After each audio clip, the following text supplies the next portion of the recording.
வணக்கம். இது வசந்தத்தின் மதிய நேர பிரதான செய்திகள். செய்திகளோடு இணைந்து கொள்ளும் நான் AM அஸ்கர். இன்றைய விரிவான செய்திகளுக்கு செல்வதற்கு முன்னர் முதலில் தலைப்புச் செய்திகள்.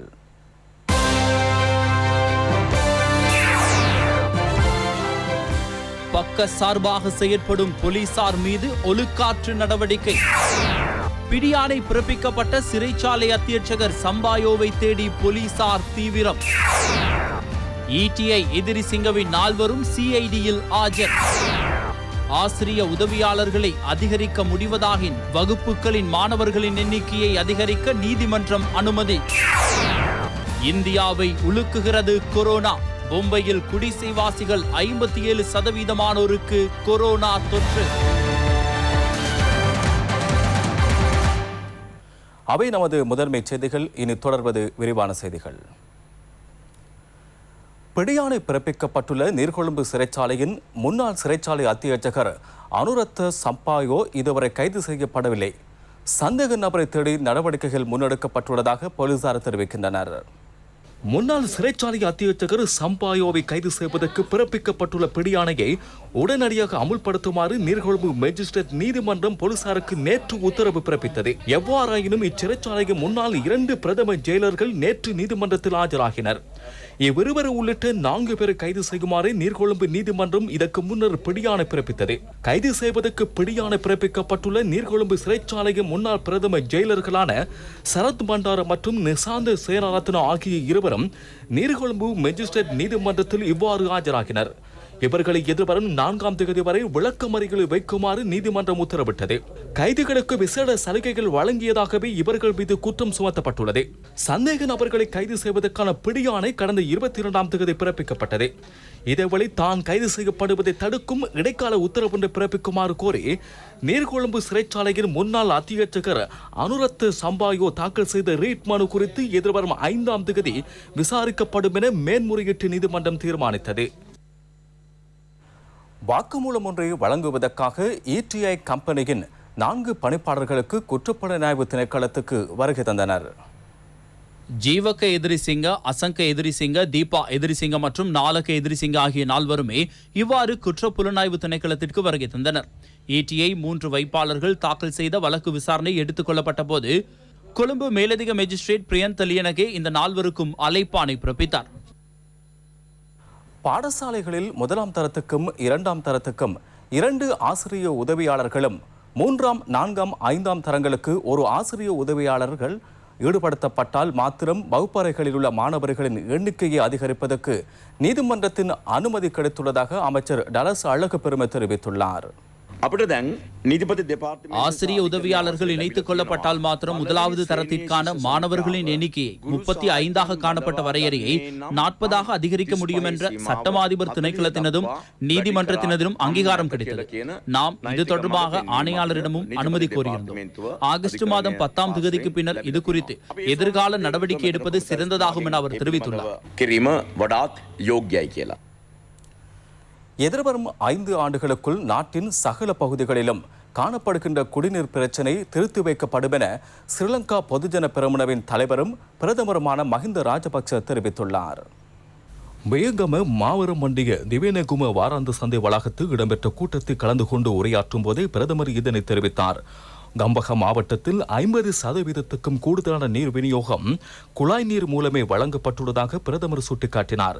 ஏனையோருக்கும் குடிநீர் வசதிகளை பெற்றுக் கொடுக்கும் குடிநீர் திட்டங்களை எதிர்காலத்தில் அமுல்படுத்தப் போவதாக மஹிந்த ராஜபக்ச தெரிவித்தார்.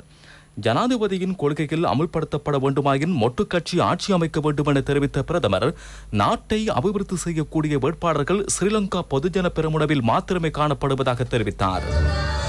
மேரிகம பொது விளையாட்டு மைதானத்தில் இடம்பெற்ற மக்கள் சந்திப்பிலும் பிரதமர் மஹிந்த ராஜபக்ச கலந்து கொண்டார். நாட்டை அபிவிருத்தி செய்யும் ஜனாதிபதியின் வேலை திட்டங்களை அமுல்படுத்துவதற்காக பலம் பொருந்திய பாராளுமன்றம் ஒன்று தேவைப்படுவதாக பிரதமர் இங்கு சுட்டிக்காட்டினார். சிறந்ததொரு தலைமைத்துவம் காணப்படாமையினால் ஐக்கிய தேசிய கட்சி ஆதரவாளர்கள் நெருக்கடிக்குள்ளாகியுள்ளதாகவும் அவர் தெரிவித்தார். கம்பஹா மாவட்டத்தில் குடிநீர் பிரச்சினை உக்கிரமடைந்துள்ளது. புதியதொரு வேலை திட்டத்தின் கீழ் 100% குழாய் நீர் தொகுதியொன்றின் மூலம் மக்களுக்கான குடிநீர் வசதிகள் பூர்த்தி செய்யப்படும். 69 லட்சம் மக்கள் வாக்களித்து கோட்டாபய ராஜபக்சவை ஜனாதிபதியாக்கினார்கள். அவர் உங்கள் முன் வேலை திட்டங்களை அன்று முன்வைத்தார். சுபீட்சமிக்க நாடு என்ற வேலை திட்டத்தை பாராளுமன்றத்தின் மூலமே அமுல்படுத்த வேண்டியுள்ளது. அரசியல் யாப்பை மாற்றி அமைப்பதற்கு 3/2 பெரும்பான்மை அவசியம். ஒரு சில திட்டங்களுக்கு நிதி ஒதுக்குவதிலும் ஏற்படுகின்ற பிரச்சனைகளை தீர்ப்பதற்கும் நிச்சயம் பாராளுமன்றமும் அவரை பிரதிநிதித்துவப்படுத்துவதாக இருக்க வேண்டும். நாட்டின் 69 லட்சம் மக்களால் ஏற்றுக்கொள்ளப்பட்ட வேலை திட்டத்தையே நாம் முன்வைத்தோம். அவ்வேலை திட்டங்களை நாம் அமுல்படுத்தியுள்ளோம்.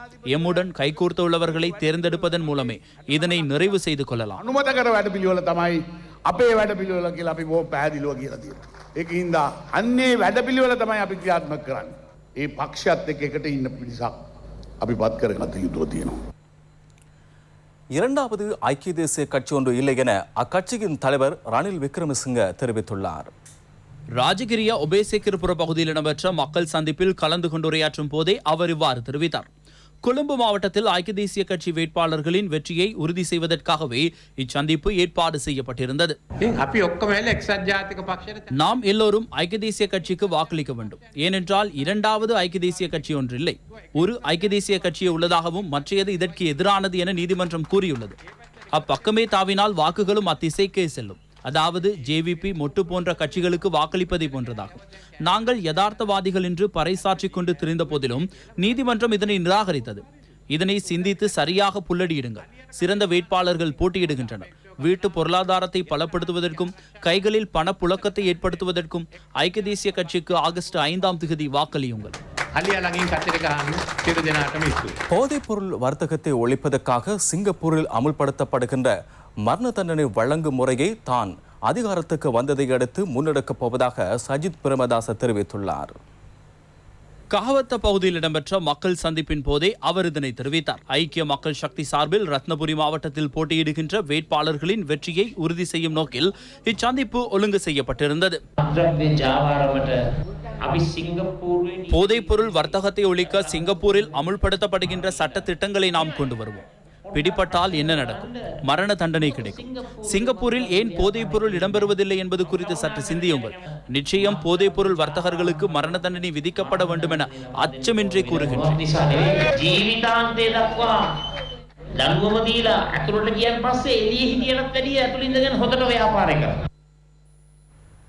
72 ஆண்டுகள் நாட்டை ஆட்சி செய்த போதிலும் அந்த அரசியல் கட்சிகள் நாட்டை அழித்தொழித்ததாக தேசிய மக்கள் சக்தியின் தலைவர் அனுரகுமார திசாநாயக்க தெரிவித்துள்ளார்.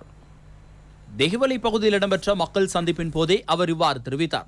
தேசிய மக்கள் சக்தியின் கொழும்பு மாவட்ட வேட்பாளர்களின் வெற்றியை உறுதி செய்வதற்காக இக்கூட்டம் ஏற்பாடு செய்யப்பட்டிருந்தது. 72 ஆண்டுகள் நாடு ஆட்சி செய்யப்பட்டது. நாம் சிந்தித்து பார்த்தால் நாடு அழிவு பாதையில் இட்டு செல்லப்பட்டுள்ளது. இத்துறையில் நாங்கள் முன்னோக்கி வந்துள்ளோம் என இங்கு கூடியுள்ள எந்த ஒரு சகோதரராலும் கூற முடியுமா? ஒரு திசையில் நாடு அபிவிருத்தி செய்யப்படும் என்ற நோக்கில் செல்ல வேண்டும். சகல கோணங்களிலும் பலவீனமான நிர்வாகங்களே காணப்படுகின்றன. இனவாதத்தை தூண்டி வாக்குகளை பெற முயற்சிக்கின்றனர். இவர்கள் மக்களுக்கு அன்பு செலுத்துபவர்கள் அல்ல. சஜித் பிரேமதாச தலைமையிலான ஐக்கிய மக்கள் சக்தி என்பது ஒரு சுயேட்சை குழு மாத்திரமே என ஐக்கிய தேசிய கட்சியின் கொழும்பு மாவட்ட வேட்பாளர் ஃபைருஸ் ஹாஜியார் தெரிவித்துள்ளார். வசந்தம் டிவியின் தேர்வு அரசியல் நிகழ்ச்சியில் கலந்து கொண்டு கருத்து தெரிவித்த போதே அவர் இவ்வாறு தெரிவித்தார். பிரதானமாக இந்த சிறுபான்மை தமிழ் பேசும் மக்களின் வாக்குகளை தான் நம்பி இருக்கின்றது. இப்போது அந்த வாக்குகள் ஒரு சிதறடையும் ஒரு நிலைமையில் இருப்பதால் உங்களது பாராளுமன்ற பிரதித்துவ அந்த வாக்குகள் அதில் தாக்கத்தை செலுத்துமா? யார் கட்சியை பிச்சு கொண்டு போனாலும் கட்சி பிரியல, அது தவறு. ஏன்னா கட்சி ரெண்டா போச்சுன்னு சொல்கிறேன், அதை நான் ஒத்துக்கொள்ளவே மாட்டேன். அப்படி ஒன்றும் இல்லை. ஐக்கிய தேசிய கட்சி தலைமைத்துவம் இருக்கு. அதில் கட்சியை விட்டு எலும்பி போயிட்டு ஒரு இண்டிபெண்டன்ட் கட்சி. அது மக்கள் தெரிஞ்சுக்கொள்ளணும். இன்றைக்கு இருக்கு அந்த கட்சி வந்து அது இண்டிபெண்டன்ட் கட்சி. அது நாளைக்கு அந்த கட்சி வந்து ஒரு 3 மாதத்தில் முடிஞ்ச போகிறோம் திருப்பி எல்லாரும் வருவோம் கட்சி. ஏன்னா இன்றைக்கி அவங்க சொல்கிறாங்க தானே. சஜித் பிரேமதாஸ் இன்றைக்கு என்ன சொல்கிறாரு? நாங்கள் பாராளுமன்றத்தை பிடிக்க போகிறதுக்கு ஐடியா அவங்கள்ட்ட கொஞ்சமாவது இல்லை. அவங்களுக்கு வந்து சிறுக்கத்தை பிடிக்க வரணும். எங்கள்ட கட்சியில் செஞ்ச பெரிய தவறு இவங்க யாரையும் அந்த அவங்களோட சீட்டில் போய்ட்டு ஒர்க் பண்ண வைக்கல. அதே தான் நீங்கள் பேர் சொன்னவர் மத்திய கொழும்புக்கு ஒன்றுமே செய்யலை. மத்திய கொழும்புக்கு அவர் எதுவும் செய்யலை. எங்களுடைய அமைப்பாளர் முன்னாள் நாங்கள் மத்திய கொழும்புல பாராளுமன்றத்துக்கு அனுப்புனவர் வந்து மத்திய கொழும்புக்கு எதுவும் செய்யலை. கொலோனாவை ஆசனைகிற அமைப்பாளரும் அதே தான். கடந்த 5 வருடங்களாக வீடமைப்புத்துறை அமைச்சராக சஜித் பிரேமதாச இருந்துள்ள போதும் மத்திய கொழும்புக்கு ஒரு வீட்டை எனும் அவர் நிர்மாணித்து கொடுத்திருக்கின்றாரா என இதன்போது கொழும்பு மாவட்ட வேட்பாளர் ஃபைருஸ் ஹாஜியார் கேள்வி எழுப்பினார். சம்பிக்க ரணவக்க இஸ்லாமியர்களின் அடிப்படைவாதம் என்ற புத்தகத்தை கூட வெளியிட்ட ஒருவர். அந்த அணியில் இருந்து கொண்டு இந்த முறை எப்படி இவர்கள் சமாளிக்கிறார்கள்? உங்களின் பழைய நண்பர் முஜிபுர் ரஹ்மான் கூட அங்கே இருக்கின்றார். இன்றைக்கு முஸ்லீம் மக்கள் யாராவது ஒரு மக்கள் இவங்களுக்கு வாக்கு கொடுக்குறாருன்னு சொன்னால் நாளைக்கு கட்டாயமாக சத்தியமாக எங்களோட சமுதாயத்துக்கு அழியிடக்கூடிய வாக்காக இருக்கு. அதில் எந்த சந்தேகமும் இல்லை. ஏன்னா அரசியலில் மோசமான அரசியல்வாதி தான் சம்பிக்க ரணவக்க. அது நான் இந்த இடத்துல எந்த மேடையிலும் பேசுகிறது தான். சம்பிக்க ரணவக்கன்ற மஹிந்த ராஜபக்ச வந்து அவர் அரசியல்வாதியா, அவர் நல்லவர் தான். என்றைக்கு சம்பிக்க ரணவக்க போய் மஹிந்த ராஜபக்சோட சேர்ந்தார், அண்டையார் முஸ்லீம்களுக்கு ஒரு எதிரியாக மாறினார். அதே தான் எங்களோட அரசாங்கத்தில் வந்து ஐக்கிய தேசிய கட்சியில் செய்ய பார்த்தார் 5 வருஷமா. ஆனால் என்னுடைய தலைவர் ரணில் விக்ரமசிங்கே இடம் கொடுக்கல. அவர் இடம் கொடுக்காத ஒரே காரணத்தால் தான் அவருக்கு அதை செய்ய முடியாமல் போச்சு. சஜித் பிரேமதாஸ் அவர் தான் வந்து ஹவுசிங் மினிஸ்டர். மத்திய கொழும்புக்கு அவர் ஒரு வீடு கட்டணும்னு சொல்லட்டும். அவர் ஒரு வீடு மத்திய கொழும்பு மக்களுக்கு அவர் என்ன செஞ்சிருக்கிறாரு? அதுதான் உண்மை. ஏன்னா நாங்கள் அரசியலெல்லாம் பேசல, நான் ஒரு பொதுமக்களா, ஒரு மக்கள் உள்ளத்தில் வாழ்றக்கூடிய ஒரு ஒரு ஒரு மனுஷனா ஃபைருஸ் ஹாஜின்னு மட்டும் தான் நான் பேசுகிறேன். 2001 கட்சியை இல்லாமக்கணும்னு முடிவு எடுத்தவர் தானே சஜித் பிரேமதாசை வந்து. களுத்துறை மாவட்ட மக்களிடம் கடந்த காலத்தில் வாக்கு பெற்றவர்கள் மறுபடியும் 5 வருடங்களின் பின்னரே அங்கு விஜயம் செய்வதாக களுத்துறை மாவட்ட சுயேட்சை குழு வேட்பாளர் ஃபுவாட் ஹாஜியார் தெரிவித்துள்ளார். ஃபுவாட் ஹாஜியார் அவர்களே, களுத்துறையில் நீங்கள் கண்ட அல்லது காணுகின்ற மிக முக்கியமான பிரச்சனை என்ன? இவ்வளோ பிரச்சனை ஒன்றல்ல 2 அல்ல, பெருமதியான வாக்கையே கொடுத்து ஏமாந்து விடுகிறார். அந்த வாழ்க்கை தரத்தை உயர்த்த வேண்டும் என்று, அந்த வாழ்க்கை தரத்தை உயர்த்த வேண்டும். ஏழை மக்களோட பொருளாதார பிரச்சனை, தொழில் பிரச்சனை, இந்த கல்வி முக்கியம். வசதி குறைமை, பாடசாலைக்கு செல்வதில்லை, எவ்வளோ திறமை இருந்தும் பொருளாதார பிரச்சனை அவங்களோட அறிவை மூடிவிட்டு அவங்க வாழ்கிறார்கள். அவர்களைத்தான் நாங்கள் நல்ல நிலைமை கொண்டு வர வேண்டும். அவங்களுக்கு தகுதி இருக்கி, திறமை இருக்கி, ஆனால் வெளிக்காட்டி கொள்ளவில்லை. அதை சொல்லுவாங்க வசதி இல்லாத அந்த பிரச்சனையால் அவங்களோட திறமையை மூடி மறைக்கிறார். ராஜித பாலித்தத்தை வர பெருமை, அஜித் பி அமைச்சு பொறுப்புகளை கூட வைத்தார்கள். அப்படியான ஆட்கள் இருந்தும் கூட அங்கே மக்கள் இந்த நிலைமையில் இருக்கிறார்களா? அதுதான் இவர்கள் வாக்கு எடுத்துக்கிட்டு அடுத்த 5 வருஷத்துக்கு போல தான் அங்கே போவாங்க. அந்த அரசியல் இன்னும் அங்கீகாரம் கையில் கிடைச்சது என்றால் இன்ஷா அல்லாஹ் களுத்துறை மாவட்ட தமிழ் பேசும் மக்களுக்கு ஒரு வெற்றி. மக்களுக்கு வெற்றின்னு நினைத்துக் கொள்ளும். களுத்துறை மாவட்ட தமிழ் பேசும் மக்கள் அத்தனை பேருக்கு ஒரு விடிவு காலம் கிடைக்கும். ஐக்கிய தேசிய கட்சி யானை சின்னத்தை தான் வாக்களிக்க முடியும். தனிப்பஞ்சத்துக்கு மக்கள் கொடுக்க மாட்டாங்க. இவர்களுக்கு அளிக்கிற வாக்கு குப்பையில் கொட்டின மாதிரி. பொதுத் தேர்தல் அடுத்த மாதம் 5ஆம் தேதி நடைபெறவுள்ள நிலையில் தேர்தல் மேடைகளில் ஒலித்த குரல்கள் அடுத்து.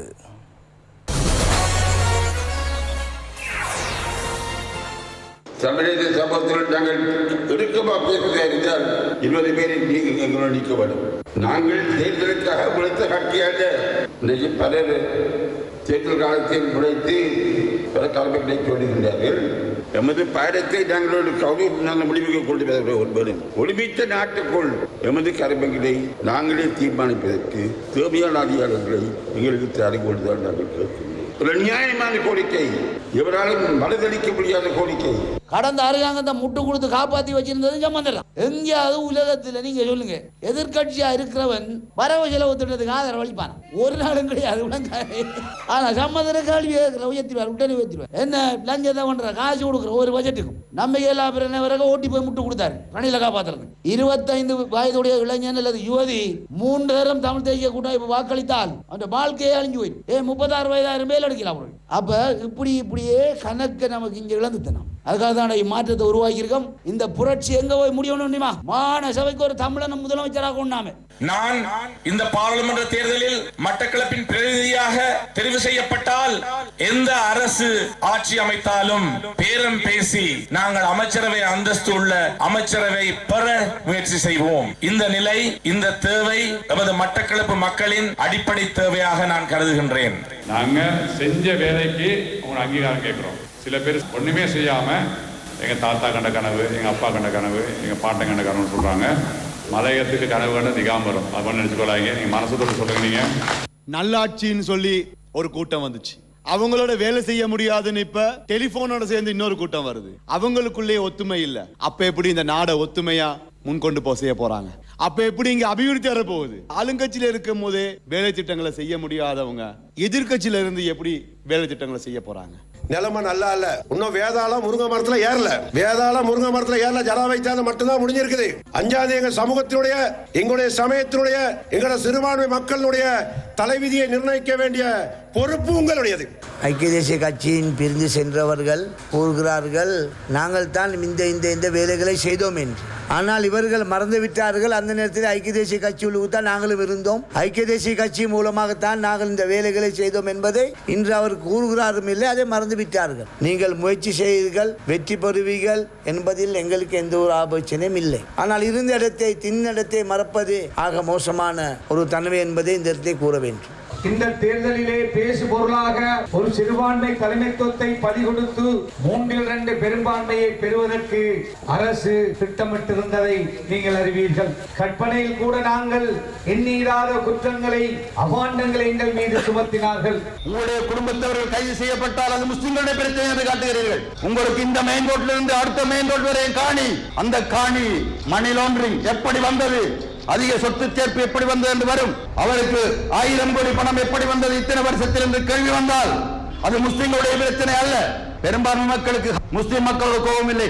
முஸ்லிம் அரசியலை கண்ணில் காட்ட முடியாது. கடந்த சுமார் 20 ஆண்டு காலமாக 2 தசாப்த காலங்களாக முஸ்லிம்கள் செய்து வந்த தனித்துவம் என்று செய்த தனிநபர்களுடைய தனிமைப்படுகிற அரசியலுக்கு நாங்கள் அடிபட்டு போனதன் காரணத்தால் என்று எல்லாவற்றையும் வளர்ந்து நிற்கிறோம்.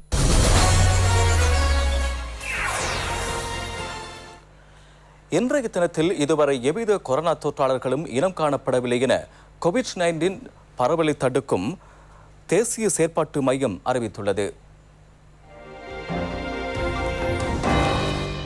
நாட்டில் பதிவாகிய மொத்த கொரோனா தொற்றாளர்களின் எண்ணிக்கை 2810 ஆகும். இவர்களில் 2317 பேர் பூரண குணமடைந்துள்ளமை விசேட அம்சமாகும். கொரோனா தொற்று குறித்து சந்தேகத்தின் பெயரில் வைத்திய கண்காணிப்பின் கீழ் 80 பேர் மாத்திரமே உள்ளனர். இதேவேளை கந்தக்காடு போதைப்பொருள் ஒழிப்பு மற்றும் புனர்வாழ்வு மையத்தில் இதுவரை 598 கோவிட்-19 தொற்றாளர்கள் காணப்படுவதாக அம்மத்திய நிலையம் தெரிவித்துள்ளது.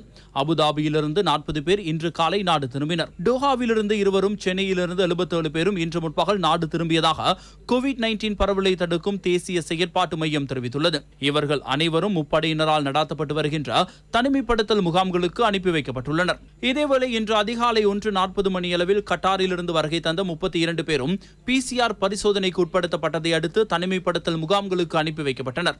ராணுவத்தினரால் நடாத்தப்பட்டு வரும் தனிமைப்படுத்தல் மத்திய நிலையங்களில் தனிமைப்படுத்தலை நிறைவு செய்த 174 பேர் இன்று வீடு திரும்பியுள்ளனர். இதுவரை தனிமைப்படுத்தல் செயற்பாடுகளை நிறைவு செய்து வீடு திரும்பியவர்களின் எண்ணிக்கை 28,323 ஆகும். முப்படையினரால் நிர்வகிக்கப்படுகின்ற 37 மத்திய நிலையங்களில் இதுவரை 2,298 பேர் தனிமைப்படுத்தலுக்கு உட்படுத்தப்பட்டுள்ளனர். நேற்றைய தினத்தில் 770 PCR பரிசோதனைகள் மேற்கொள்ளப்பட்டதுடன் நாட்டில் இதுவரை மேற்கொள்ளப்பட்ட மொத்த PCR பரிசோதனைகளின் எண்ணிக்கை 1,55,540 ஆகும். இந்திய உயர்ஸ்தானிகர் அலுவலகத்தின் புதிய பாதுகாப்பு ஆலோசகர் இலங்கை கடற்படை தளபதியை சந்தித்துள்ளார். புதிய ஆலோசகர் கேப்டன் விகாஸ் சூட் மற்றும் கடற்படை தளபதி வைஸ் அட்மிரல் நிஷாந்த் உலுகேதென்ன ஆகியோருக்கு இடையிலான சந்திப்பு கடற்படை தலைமையகத்தில் இடம்பெற்றது. இலங்கையின் 24வது கடற்படை தளபதியாக பொறுப்பேற்றுள்ள உலுகேதென்னவிற்கு புதிய பாதுகாப்பு ஆலோசகர் இதன்போது வாழ்த்து தெரிவித்தார்.